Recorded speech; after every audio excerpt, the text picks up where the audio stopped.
welcome back to another empowering episode of Healthy Mind, Healthy Life. I'm your host Avik, and as always, we are diving deep into the things that matters: personal growth, balance, entrepreneurship, and the habits that create extraordinary success in life. So today, I'm thrilled to introduce a guest who's all about showing us the big wins come from small and intentional actions. So she is a top 1% podcaster, best-selling author, Amazon best-selling author, and a business coach who's inspiring women across the globe to take bold steps and embrace their potential. So welcome, Christiane Schroeter. So welcome to the show, Christiane. Thank you so much for having me here. I'm really excited to share some of my secrets with you here today. Lovely. That's really great. I can't wait. So, Christian, like before we start, I'll quickly love to introduce you to all of our listeners. Um, Dear listeners, Christian is your Petite practice approach is it's such a unique concept, and I know like many of us are eager to explore how simplifying our habits can unlock the powerful transformations.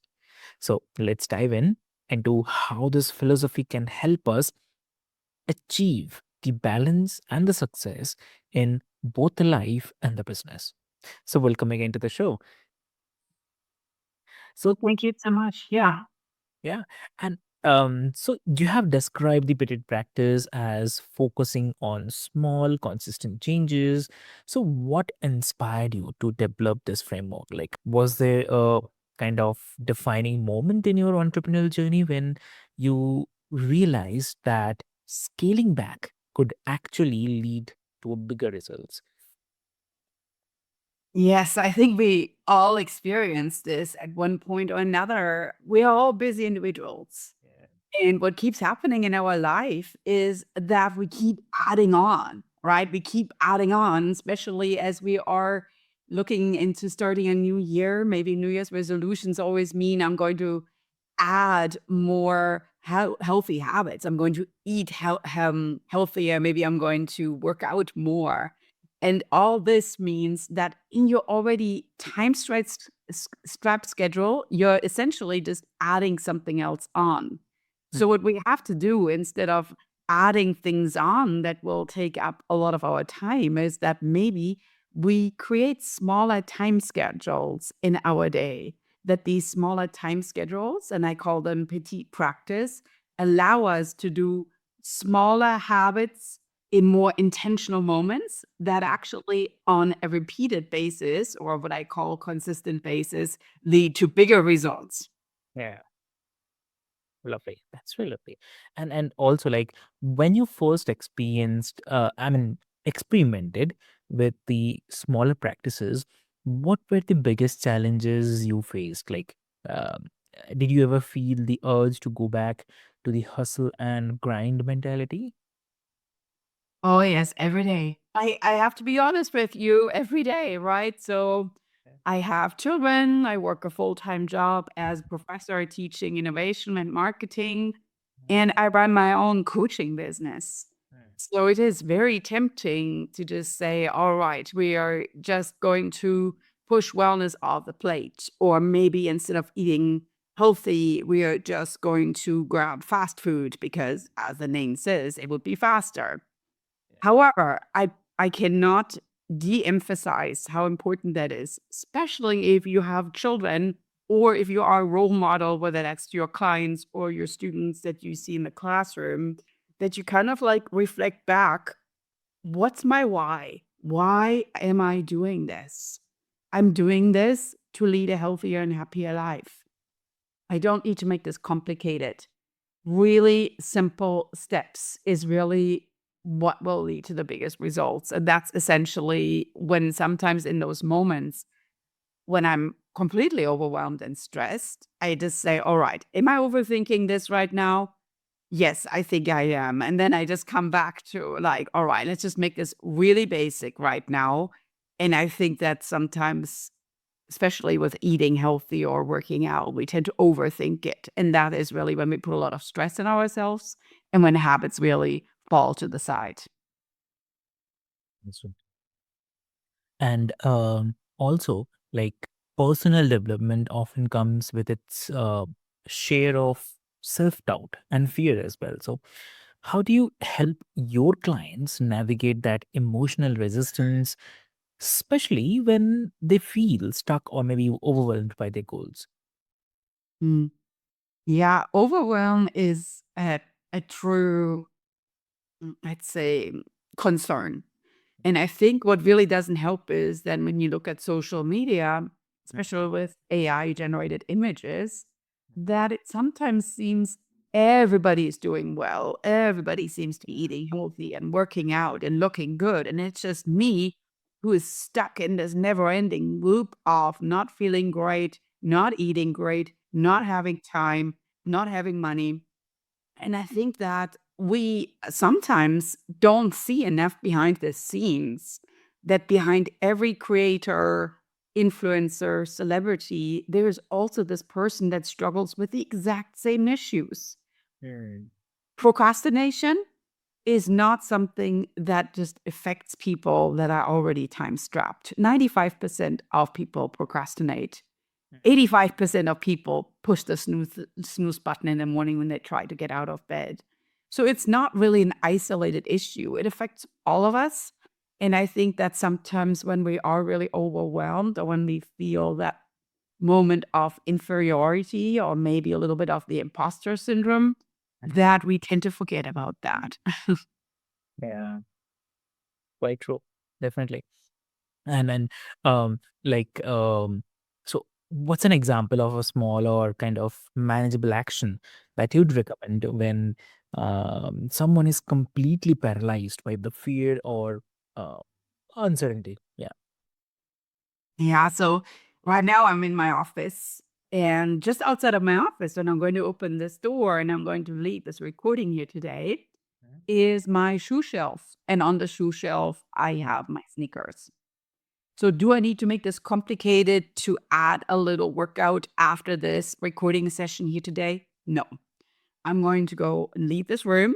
I'm going to put on my sneakers and I'm going to go for a quick walk before I come back into the office and continue working. So by having the shoes right there, it will be the first thing that I'm going to see when I leave this room. And that will be the first thing that will come to my mind. Oh, that's true. I need to do something for myself right now. I need to go for a quick walk. I need to go outside. I need to switch my eyes off from the screen. I need to switch my brain off from work. And maybe I'm actually just going to do something for myself. That what we sometimes underestimate is that these 10 minutes of this quick walk, if you do this, say, even twice per day, it is absolutely tremendous for your health because for me, the best ideas come on those walks. When I wrote my book, that did not happen when I was looking at the screen and just looking at the white screen and thinking, well, how could I do this book? Right? The best ideas come when I'm actually not at the screen. So sometimes when you're stuck, think about stepping away, as hard as it might sound, and then the ideas will actually come to flow. So that's really truly the Petite practice. It is a small moment of taking something to yourself that will help you in the long run lead to those big wins. Wow. I mean, I have to say that I love that baby steps to build the confidence. And sometimes it's not about making those huge leaps, but s- but just moving forward. I mean, even if it's 1 inch at a time. So yeah, thanks for sharing this. And also, like you work closely with female entrepreneurs. So what's a common mindset block that you see them uh, face when trying to simplify their approach to the success? It's sometimes really just getting started. And I think for me, it always comes down to what is your why?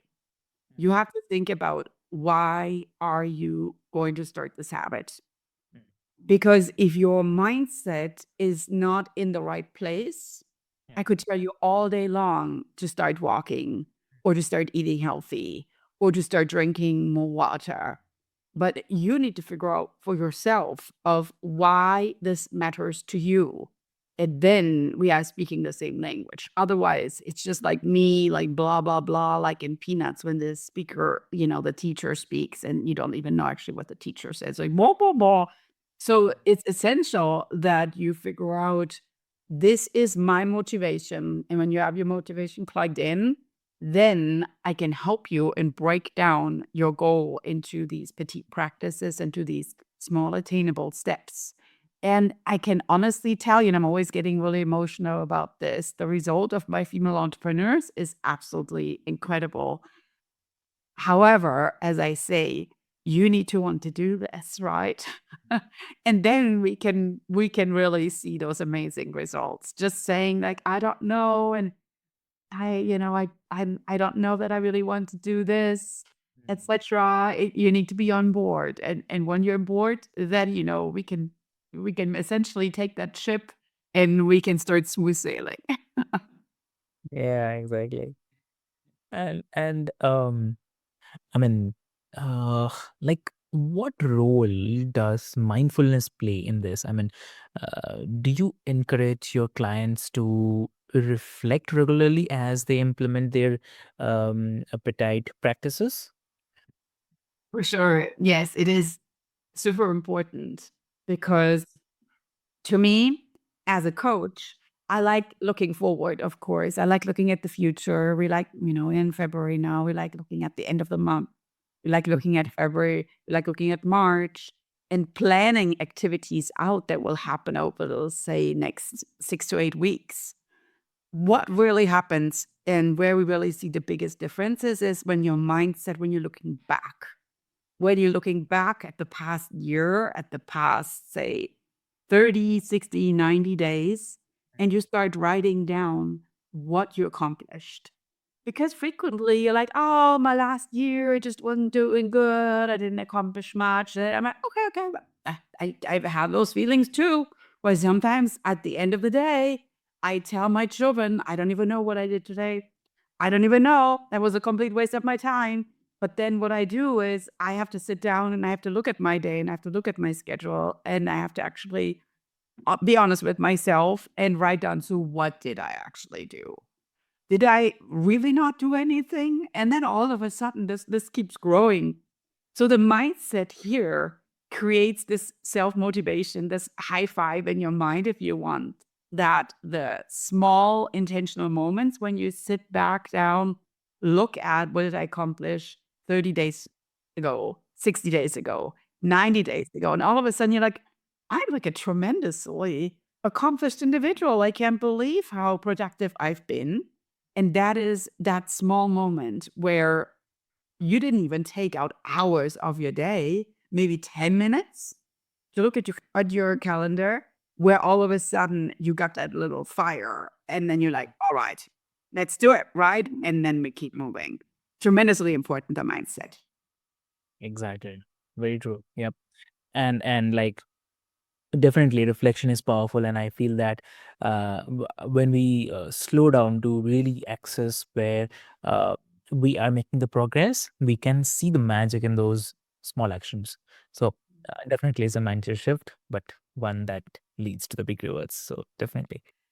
So also, like, often people set ambitious goals and burn out.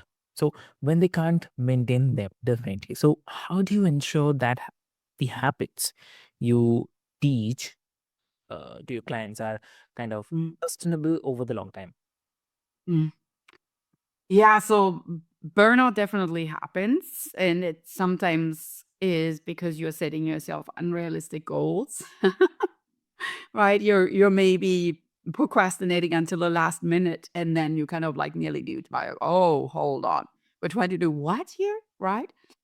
At that moment, again, it helps coming back to your why. What I always say, and that's why it's called petite practice. Every day, try to accomplish three things. That's it. Three things. Because especially if you are a female entrepreneur or you're a new mom, or maybe you just, like doing really well in your business, you're going from mid-tier to that, elite tier and really looking at some client base that is growing. three things is all what you need, because there's all this other stuff that is still in your life, that's going for the walks, creating food for your family, et cetera, phone calls, emails, da, da, da, da. So if you can tick off three things from your to-do list, that's all what you need. And at the same time, you will actually work on these three things more intentionally.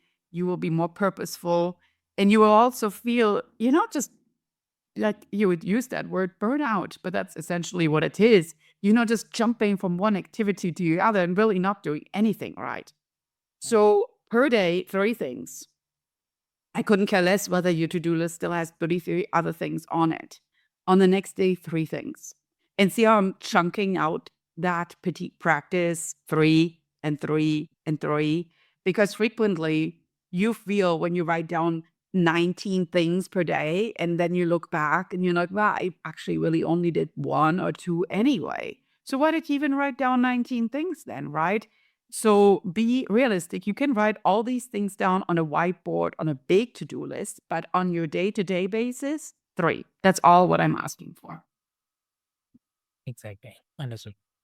And so what's your advice to someone who feels like they have fallen off track, and uh, how do you how do they reboot their appetite practices without feeling like it's a failure? Mm. Yeah, it happens all the time. And actually, you know what? I can give you an example from my own life right now. Yeah. Because I guess you realize I am not perfect. I'm absolutely not. So I will admit to you, I'm falling off the track too. Yeah. Yeah. So earlier this year, Mhm. I decided that in the evening, I'm not going to look at my phone anymore.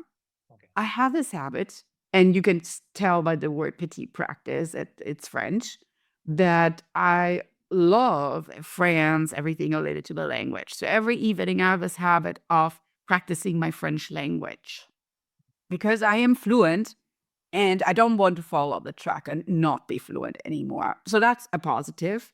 But every evening, just before I fall asleep, I practice French on my phone, on my Duolingo app. And so research, of course, shows it is the worst thing you can do, Christiana, looking at your phone right before you fall asleep. And I am guilty. I am guilty. I look at my phone before I fall asleep. I am totally admitting this to you right now.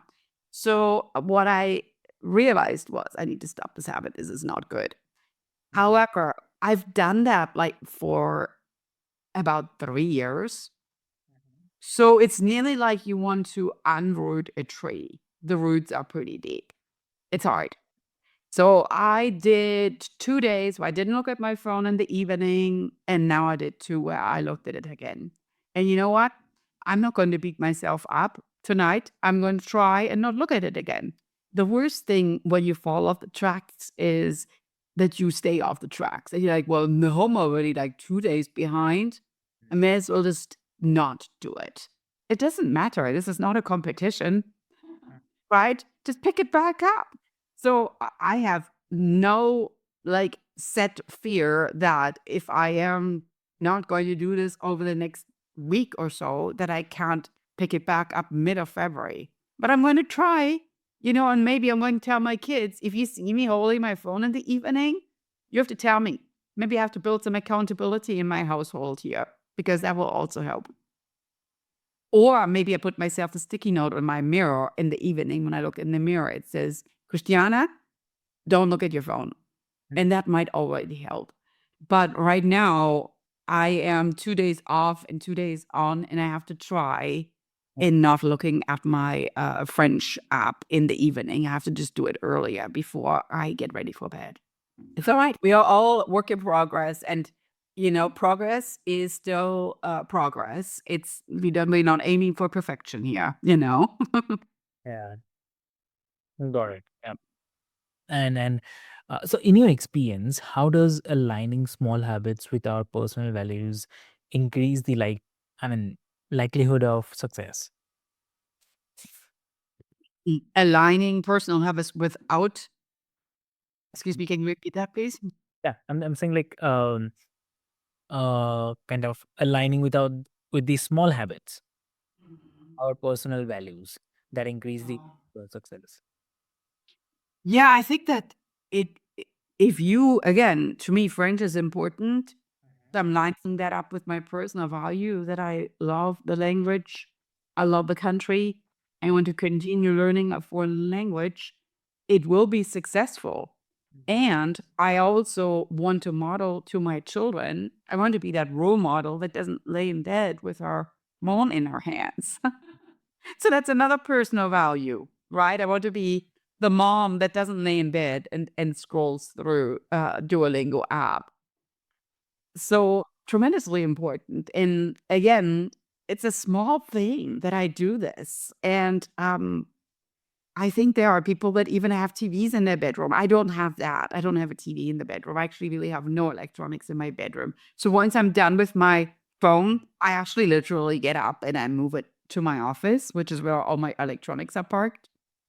However, your personal values, you have to be clear again in why are you doing this? It's always coming back to that because at the end of the day, you are the one that gives you the most motivation, and coaches are going to be there to support you and high five you, but you need to figure out why this matters to you so much. Yeah. Good. And like, do you have a story of a client or someone who you have worked with who had a kind of major breakthrough when they connected their actions to their deeper purpose? Oh, for sure. Yeah, so working with clients is always exceptionally empowering, and especially if they share their stories back with me. So we were working together on getting a podcast launched, and you were so kind and introduced my podcast at the beginning, which is top 1% ranked. And that's tremendously, I would say, encouraging to somebody to work with me, but at the same time, maybe also intimidating because people think, oh my gosh, how am I going to get this done? And then I will say, is that really your why that your podcast needs to be ranked top? Mm. And then sometimes people are like, no, actually, my why is that I want to share my story and I want to help others who struggle with that same issue. And I want to give them an outlet. All right. So let's just keep consistently publishing your podcast, right? And then I tell them, and don't look at rankings or anything like that. And it is an immense moment when I actually then see that my clients do see reviews coming in that I'm positive from all over the world. And maybe they do make the rankings.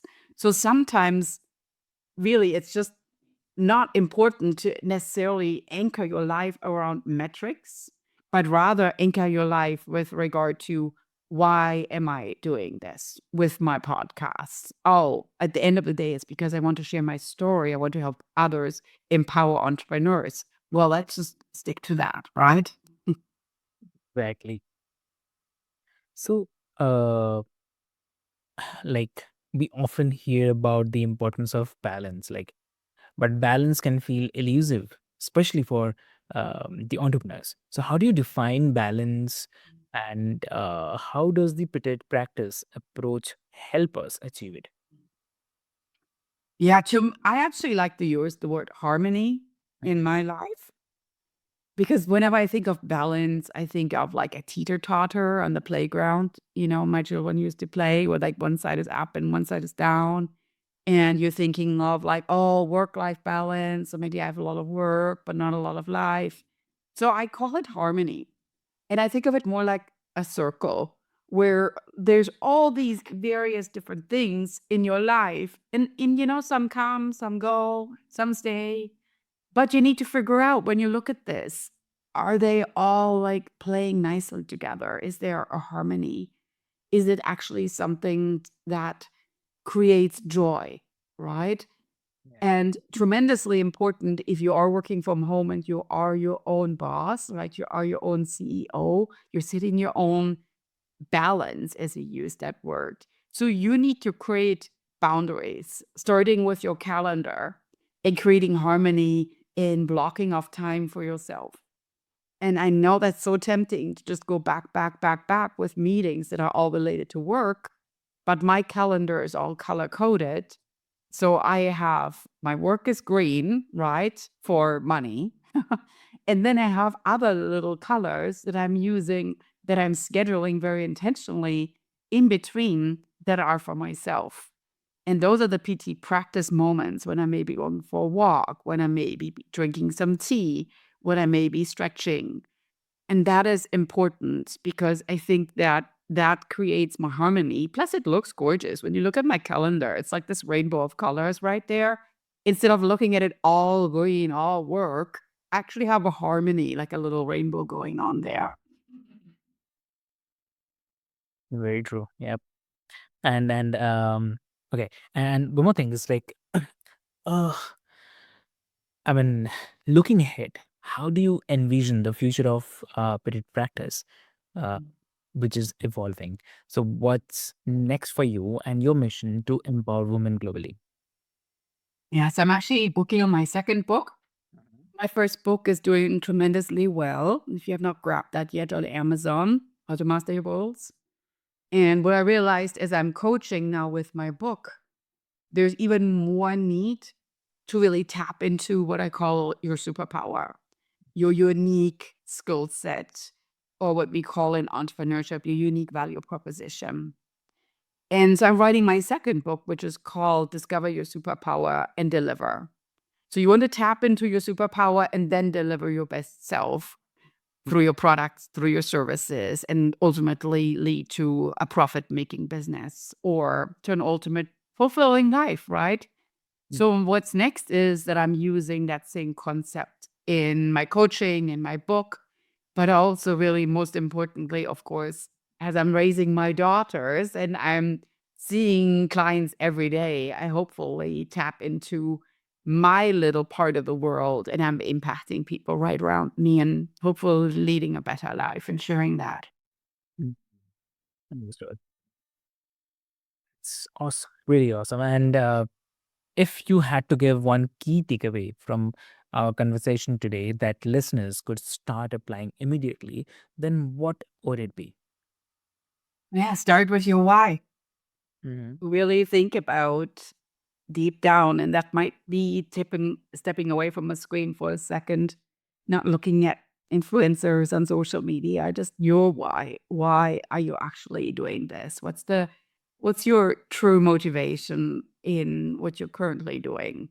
And really deep down reflect it and write it down. And it might take a few days to think about it. Sometimes we don't have it on the top of our mind. That's all right. Go for that walk, come back to it, put it down, think about it on the next day. But that's the most important thing. And then revisit that why because it could also change. My why has probably changed, an enormous amount of times. But that's my biggest takeaway. My suggestion to you is really that you need to think a little bit about connecting the dots in your life and you need to see what's the legacy that I'm trying to leave and what am I doing that shows that legacy off to the others around me. True. Lovely. So, Christian, thank you so much for sharing your wisdom and your repeated practice approach with us today. And I think like you have given us a lot to think about, especially when it comes to simplifying our goals and making room for sustainable growth. And to our listeners, remember that you don't have to do everything at once. Start small and be intentional.